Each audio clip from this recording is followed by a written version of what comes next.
Bonjour à vous, merci d'être avec nous sur France 3 en cette fin de matinée. J'espère que tout va bien de votre côté. Regardez, ce sont nos 3 intervenantes du jour. Bonjour mesdemoiselles. Alors qui sont-elles? Que font-elles dans la vie? La réponse avec ce sommaire en ce 19 juin. On va parler des grands-parents tout d'abord dans notre dossier du jour. Alors s'il y a bien une relation remplie de tendresse, d'affection et de respect, c'est bien celle qui unit les grands-parents à leurs petits-enfants. Alors ils n'ont pas le mauvais rôle, c'est vrai, de les gronder. Et ils permettent de regarder la télévision tard le soir en mangeant un gros paquet de bonbons alors qu'on a boudé les haricots verts au dîner. Et souvent, les grands-parents se lâchent, se montrant sous un autre jour que n'ont même pas connu leurs propres enfants. On va parler des grands-parents avec 2 très beaux portraits aujourd'hui. Tout d'abord, l'association Lire et Faire Lire, et puis notre super mamie Haute-Garonne 2013.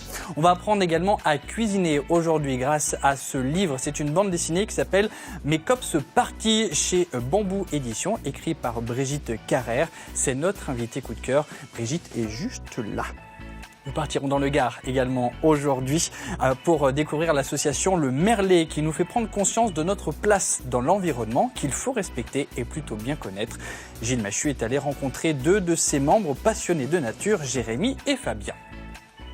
Encore 2 très beaux cadeaux aujourd'hui à vous offrir. Tout d'abord, Michel Thor qui sera bientôt de passage. Ce sera pour cet été dans la région. Et puis ce festival Montauban en Seine, vous allez le voir, voilà, très belle programmation. On aura de nombreuses places pour vous encore aujourd'hui. Et nous partirons du côté de Bordeaux en toute fin d'émission pour notre feuilleton solidaire qui accompagne cette semaine l'association Les Robins de la Rue qui offre des dons aux sans-abri. Voici un résumé des premiers épisodes. Alors vous, Corinne, vous êtes cofondatrice de l'association Les Robins de la Rue. Pourquoi l'avoir créée, cette association? On avait envie d'aller un petit peu plus loin, en fait, dans ce qui est apporté aux sans-abri. On collecte d'abord ce qui est vraiment l'indispensable. On les distribue pendant les maraudes. Comment je peux t'aider? Ah ben, si tu collectes des tentes ou des duvets, ça serait parfait. Bonjour. Bonjour. On vient vous voir de la part d'une association qui s'appelle Les Robins de la Rue.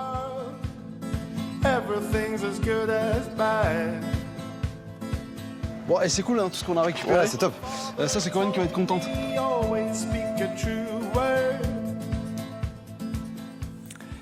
Nous poursuivrons donc la découverte de cette association et de leurs actions en toute fin d'émission tout à l'heure. J'ai besoin de vous, vous le savez, je vous le dis tous les jours, jusqu'à la fin de saison, vous pouvez nous envoyer vos questions, vos remarques, vos interrogations par rapport aux futures thématiques de nos dossiers du jour. Prochainement, nous parlerons du locavorisme, c'est ce régime alimentaire qui nous permet donc d'utiliser et de consommer des produits venant d'un rayon de 250 km autour de chez nous, et le sel notamment, donc n'hésitez pas à nous envoyer vos questions. Comment faire? Vous pouvez nous appeler tout d'abord 0805 383 2 fois. Vous pouvez nous les envoyer par mail cm.occitanie@francetv.fr ou tout simplement nous contacter via la page Facebook de France 3. Et si vous êtes à l'initiative de différents projets, d'événements en lien avec l'entraide, la solidarité, le mieux vivre ensemble dans la région, nous avons les portes grandes ouvertes pour vous accueillir sur ce plateau, que ce soit d'ici la fin de saison ou à la rentrée. Vous utilisez donc ces coordonnées également pour entrer en contact avec nous. On passe maintenant à notre dossier du jour sur les grands-parents.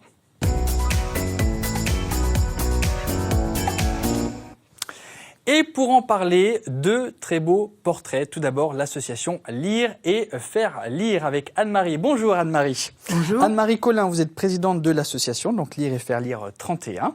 Donc on parlera avec vous de ces activités et principalement des grands-parents qui lisent pour les petits-enfants. Et puis on a Super Mamie Haute-Garonne 31. Bonjour Michel. Bonjour Michael. Michel Béraud avec vous, on découvrira ce qu'est une Super Mamie. Voilà. Et oui. Et oui. Vous avez hâte de tout nous dévoiler? Oui. Ça tombe très bien. Et Brigitte qui est avec nous. Bonjour Brigitte. Alors vous Brigitte, on va passer de l'autre côté. On va plutôt être du côté des adolescentes avec votre bande dessinée. On en parlera tout à l'heure. Donc notre dossier du jour, les grands-parents, mais ça ne vous empêche pas de poser des questions à nos 2 autres invités, hein, bien évidemment. On va donc parler des grands-parents, mais comme il ne va pas être question des droits des grands-parents aujourd'hui, on a tout résumé dans ce reportage et après, on parle donc de lecture et de Super Mamie. Bon, tu finis ton assiette, sinon pas de dessert et au lit. C'était mieux les vacances chez papy et mamie. Au moins, je pouvais faire ce que je voulais. Ah, ça c'est sûr. Les grands-parents, c'est souvent plus souple que les parents. Et les grands-parents adorent garder leurs petits-enfants. En moyenne 9 heures par semaine et 22 jours par an au moment des vacances scolaires. Mais au fait, est-ce que ça donne des droits d'être grands-parents? En France, papy Michel et mamie Odette ont par exemple un droit de visite et d'hébergement sur leurs petits-enfants. En cas de conflit, ils peuvent même faire valoir ces droits devant les tribunaux. Mais ce n'est pas tout. Le Code civil leur donne aussi un droit de correspondance. En gros, papy et mamie peuvent appeler leurs petits-enfants ou même échanger des textos. Enfin, si ceux-ci leur ont expliqué comment faire avant. Mais être grands-parents, ce n'est pas que du plaisir, c'est aussi des responsabilités. Si par exemple leurs petits-enfants deviennent orphelins, ce sont souvent les grands-parents qui deviennent leurs tuteurs légaux. Et en cas de besoin, la justice peut les contraindre à verser une pension alimentaire à leurs petits-enfants.